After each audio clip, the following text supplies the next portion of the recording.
அசதுல்லா, நம்மை படைத்த நம்முடைய அல்லாவிடம் நாம் எப்படி துவா செய்தால் அல்லாஹ் அங்கீகரிப்பான் என்று உனக்கு தெரியுமா? எனக்கு தெரியாதப்பா, நீங்க சொல்லித்தங்க. உன்னை போன்ற நிறைய மனிதர்களுக்கு எப்படி துவா செய்ய வேண்டும் என்பதே தெரிவதில்லை.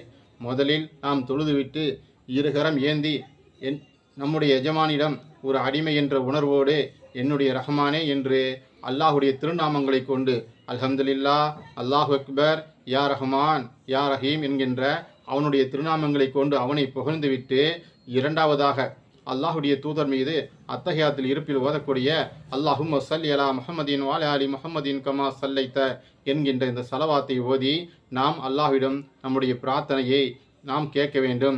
இறைவா, எனக்கு இந்தந்த பிரச்சனை இருக்கின்றது, இதிலிருந்து என்னை பாதுகாத்து விடு, நரகத்தை விட்டு பாதுகாத்து விடு, உயர்வான ஜன்னத்துல் பிரதோஸை எனக்கு தா என்ற நம்பிக்கையோடு எந்த அடியான் அல்லாஹ் நமக்கு தருவான் என்கின்ற நம்பிக்கையோடு கேட்கின்றானோ அந்த அடியானுடைய பிரார்த்தனையை அல்லாஹ் கண்டிப்பாக அங்கீகரிப்பான்.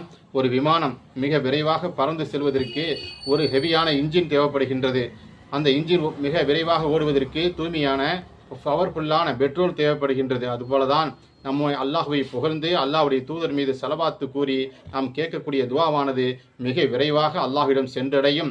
அல்லாஹுவை புகழாமல் அல்லாஹ்வுடைய தூதர் மீது ஸலவாத்து கூறாமல் கேட்கக்கூடிய பிரார்த்தனை பூமிக்கும் வானத்துக்கும் இடையில் நின்றுவிடும் என்பதை மனிதர்கள் ஆகிய நாம் தெரிந்து கொள்ள வேண்டும். அல்லாஹு அக்பர்.